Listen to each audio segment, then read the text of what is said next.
For over 50 years of oil exploration in Ogoniland, the people, the environment have suffered untold level of pollution that has kept them in abject poverty. However, in 2011, a United Nations Environmental Protection Report recommended a remediation program for the area and, of course, a billion-dollar fund for the project. Now, how far has the hydrocarbon pollution remediation program gone? Join us for this report.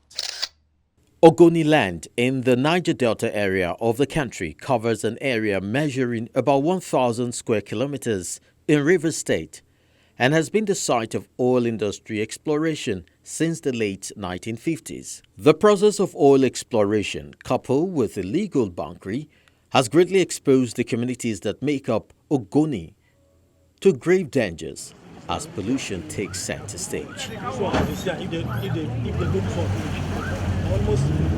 For many years, the people voiced their concerns about the impact of crude oil spill and the subsequent pollution of their environment, which has greatly affected their land, water, vegetation, and other sources of livelihood.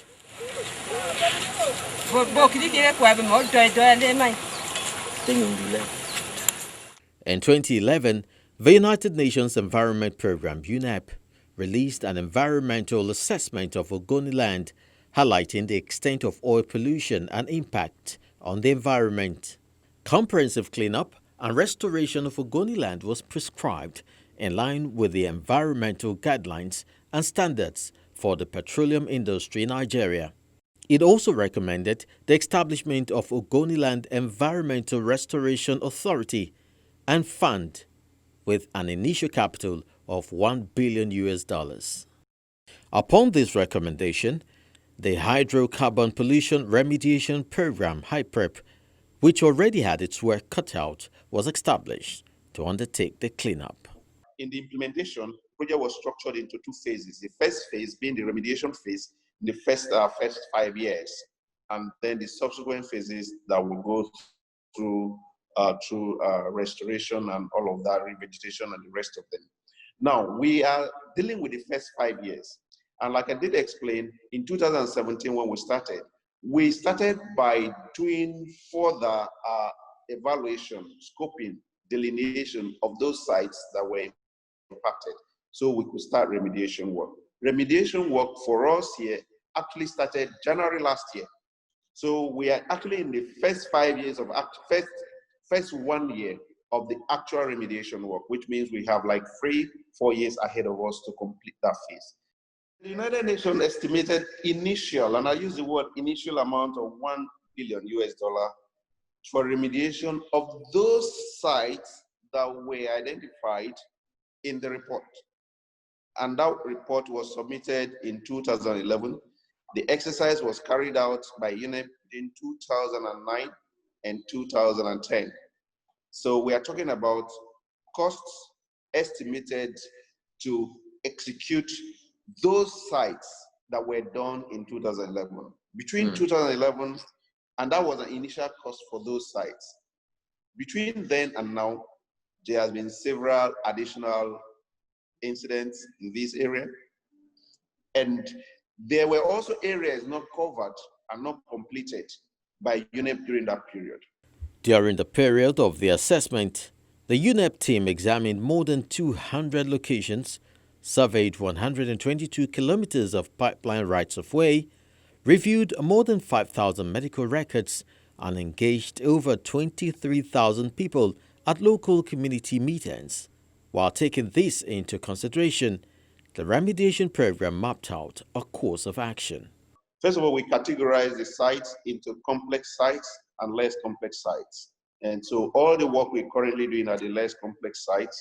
And we currently have 57 companies awarded. 21 were the first that were awarded. And these first 21, some of the companies at this stage are 90% completion, some 80, some 70, some 60. So they range from 60 to 90% completion as I'm speaking to you. And we hope to be completing most of those companies in the first 21, those projects in the first 21 award in the coming weeks. So that is the first phase. The second phase of batch 2 of those less complex are 36 of them. 3 of those companies of the 36 have already mobilized. They are on site doing the groundwater bit of it. And the rest are going to be mobilized in the coming weeks as we are getting into the project. So we have 57 companies actively working.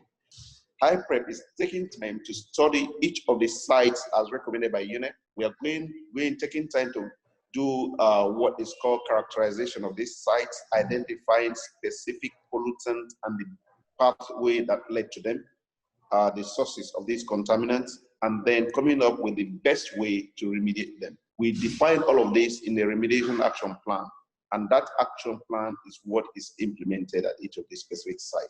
It's also important to note that in implementing this report, the federal government invited the United Nations Environment Program back onto the country to be part of the project to provide two services, to provide quality assurance and technical support.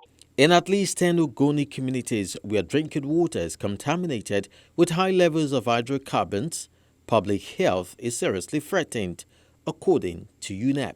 The first 21 companies, a lot of them will be completing and leaving sites, allowing for those sites to be used for the primary occupation for which they've been deprived over these 4 decades for reasons of pollution. So we would have removed all of those contamination and hand over those farmlands for the community, for the farmers to go back to farming for whatever purposes that they needed this land for development as well. So you're going to be seeing water, and water that meets international standard, the sort of water that is prescribed by the United Nations. You see, when people say there is no water in Ogoniland, there is no water in this place, the absence of water in these places has been for as long as those people have existed. It predates even the project. It predates the government. It predates several institutions. So this project is the first step of dealing with solving a problem that is 5 decades old.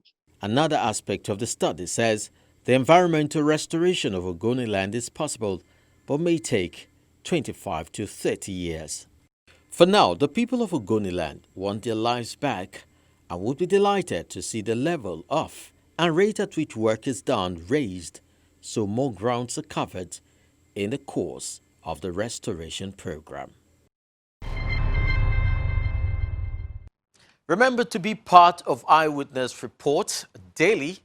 All you need to do is to send us those shots to our portal, which you can access through the Channels TV app. So download the app, launch and swipe to reveal the Eyewitness menu, and then follow instructions on how to upload your story. It's that easy. So keep uploading those photos and videos, and we'll keep telling the stories. Now let's see what you already uploaded for the week. Our first photo shows a road linking Ukelle in Yala local government area of Cross River State. Our eyewitness says it's in a very terrible state and would want the state government to please attend to the users. This set of photos show what our eyewitness term a bad major road. The impact on the living condition of the people is huge. Our eyewitness wonders why nothing has been done about it. The next photo gives an idea of what the residents of Henry Ogoli pass through on a daily basis. Our eyewitness says it's been terribly disheartening to see this kind of occurrence within the city center of Lagos. He appeals to the state government to please reach out to them. Those are your shots. Do keep them coming. Let's make it a date, same time next week. Till then, I'll keep my eyes on you.